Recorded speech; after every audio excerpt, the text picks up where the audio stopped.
Hello guys, today we're answering a question about selling a property and getting the most money out of it and some of the mistakes that we made.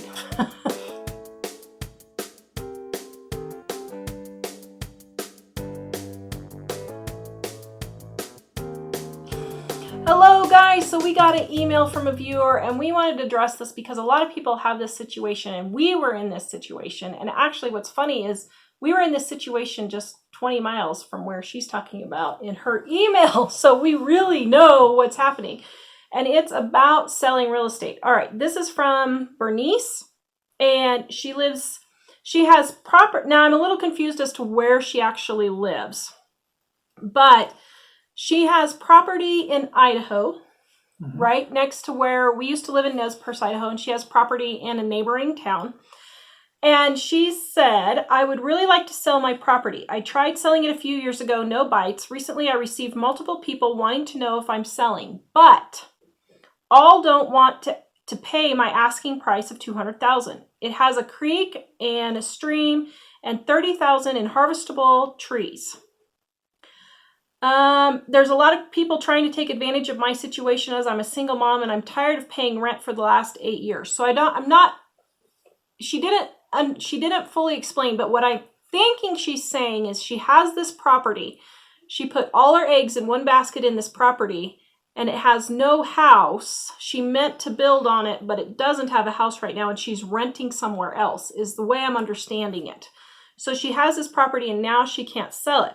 She said, people keep asking me to pay $150,000 for it when I want $200,000 for it. Do I divide up the property and sell the trees separate from the property? I just don't know what to do. My neighbor is selling, her property is 60 acres, and my neighbor is selling 600 acres with a home and multiple outbuildings for $299,000, and she wants $200,000 for her 60 acres. Now, so she said, what am I supposed to do? People are taking advantage of me. Well, okay. When you have property, you have to go with what the market value is.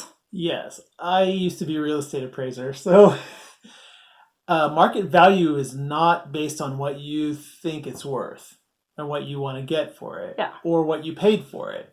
Market value is based on what a typical buyer who's looking for something like what you have would pay to buy what you have.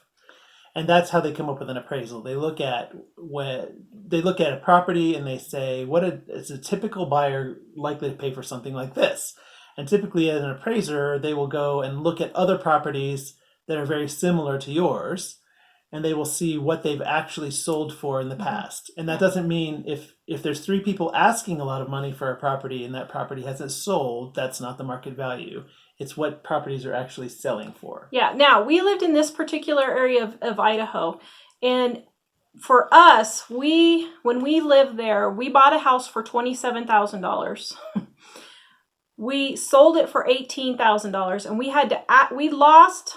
Now, this is going to get kind of mixed up but by the time we paid all of our fees and we had to pay maintenance and all this while we were not in the house, we ended up losing $12,000 on the deal total and having to write a check for $8,000 to the bank for someone to buy our house, okay? So that we could be free of the mortgage to buy our house. This particular area of Idaho is not real popular because it's very, well, let's just say it's very rural. It's very rural. It's very rural. Population is largely moving to cities. Yeah. And there's no jobs in this area and that kind of thing. So if the neighbor's house is 600 acres for $300,000 with a house and outbuildings, and you're asking $200,000 for just land that's only 60 acres. Either they're giving theirs away or you're asking way too much. Yeah. And it sounds like the neighbors haven't sold their property. So I think you're probably asking way too much for your property. Now, I would call 3 realtors at least and ask them what they think the property is worth. And then she said she's desperate to get it sold. If you're really desperate to get it sold, then you'll listen to the realtors, because realtors want to sell the property. They're not going to tell They get you paid when you sell it. They don't get paid just because they're holding on to your listing. and so they're going to give you a price of what they actually think it's going to sell for. And unfortunately, in that part of Idaho, you may have paid one price. Let's say you paid $100,000 for it. It may only be worth $60,000 or $80,000 now. Well, now there's another thing as well. Sometimes in a market that's really slow, like that area is, sometimes if you hold on to a property long enough, you might get more money than otherwise. But the reality is, if you can't sell it in a reasonable amount of time for a certain price, then it's really not worth that. And a reasonable amount of time is 3 to 4 months. In most places, I would say that's true. Yeah. But sometimes, particularly up there, people hold on to things for a long time, and it's like a gamble. Maybe somebody will come by and buy it. But unfortunately, if you've spent more than that to buy it and you still owe on it, like that was our case, then the losses in the decision you made when you bought it. Yeah. So, like for us, we spent $27,000 on the house, and it actually appraised for that because the bank thought, well, this looks like it's worth it. But there just weren't any buyers in the town. And so when we sold it, we actually had to sell it for less. And in that case, we could hold on to it for a long time, and maybe someday somebody would spend the $27,000. But we went to a financial advisor that we knew from our church, and he pointed out to us, okay, so you have the $27,000, you're paying $300, $200 and something dollars. It was $400 we were paying a month. $400 a month on rent. No, so, not rent, no, on the mortgage. On the mortgage, between the mortgage and we were not living in the house. We had to move away for Mike to get a job. And we were spending $400 on an empty house to pay the electric and the mortgage. So we had been spending that for 2 years already at this point, and he had added up the total amount of money that we spent. Like $400 a month was like $4,800 to $9,600. Yeah. And he said by this point, if you had just sold it for a loss, you would already be in the clear.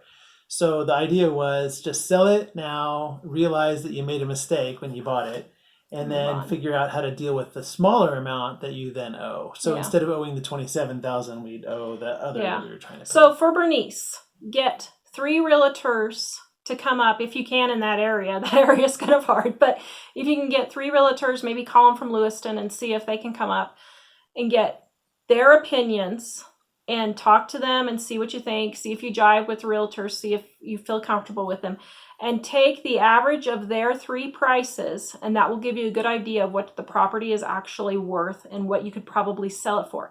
Now, a couple of other ideas, though, is you could advertise it, and some crazy from California might come and buy it as an off-grid living type property up there.